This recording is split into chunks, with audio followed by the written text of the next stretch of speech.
মাননীয় স্পিকার, নতুন সরকার ক্ষমতা গ্রহণের পর থেকে ব্যাংক থেকে ঋণ নেয়ার পরিমাণ ক্রমাগতই বাড়ছে। ক্ষমতা গ্রহণের মাত্র 52 দিনে ব্যাংক থেকে 44,500 কোটি টাকার ঋণ নিয়েছে বর্তমান সরকার। সরকারের দ্রুত ঋণ বৃদ্ধির কারণে ইতিমধ্যে চলতি অর্থবছরে বাজেটে নির্ধারিত লক্ষ্যমাত্রা ছাড়িয়ে গেছে। এবার বাজেটে লক্ষ্যমাত্রা ধরা হয় 1,04,000 কোটি টাকা। সেখানে চলতি অর্থবছরের জুলাই থেকে 9 এপ্রিল পর্যন্ত সরকার ঋণ নিয়েছে 1,12,761 কোটি টাকা, যা লক্ষ্যমাত্রার 108%। এর মধ্যে অন্তর্বর্তী সরকার জুলাই থেকে 16 ফেব্রুয়ারি পর্যন্ত নেয়া ঋণ 68,229 কোটি টাকা। বাংলাদেশ ব্যাংকের প্রতিবেদন থেকে এই তথ্য পাওয়া গেছে। মাননীয় স্পিকার, অন্যদিকে রাজস্ব আদায়ে অর্থবছরে 8 মাসে লক্ষ্যমাত্রা থেকে পিছিয়ে আছে প্রায় 71,500 কোটি টাকা।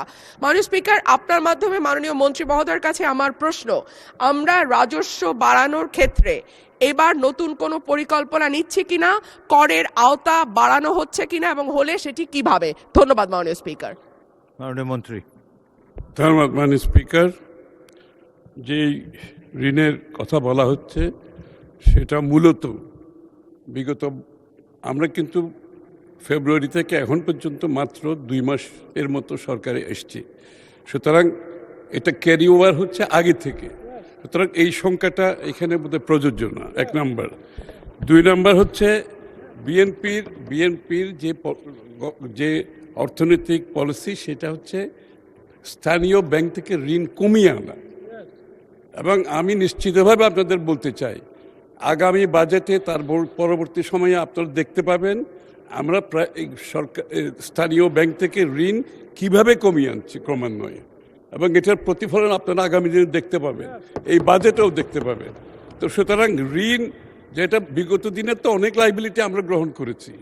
এখন আমি তো আগেই বলেছি ব্যবসা বাণিজ্যের যে অবস্থা, ট্যাক্স জিডিপির কথা যখন আপনি বলেন, আমি তো ব্যবসার অবস্থা এতক্ষণ ধরে আপনাদেরকে বললাম, যেখানে ব্যবসায়ীরা এক্সিস্টেন্সিয়াল থ্রেটে আছে, তো ব্যাংকের রিপেমেন্ট করতে পারছে না, তার স্টাফদের বেতন দিতে পারছে না, ফ্যাক্টরিগুলো রিডান্ডেন্ট হয়ে যাচ্ছে, এগুলো আগের থেকে ক্যারি ওভার সব। তো সেই ক্ষেত্রে ট্যাক্স জিডিপি যেটা আমরা রেখে এসেছিলাম অনেক উপরে, সেটা বিগত সরকারগুলো কমিয়ে কমিয়ে সাথে নিচে নেমে আসছে। আবার এটা আমরা যেখানে রেখে আসছিলাম ওখানে তুলতে হলে মাননীয় স্পিকার একটু সময় দিতে হবে, কিন্তু বিএনপি সরকার সেই কাজটা ভালোভাবে সম্পন্ন করবে, আমি আপনাকে নিশ্চিতভাবে বলতে পারি।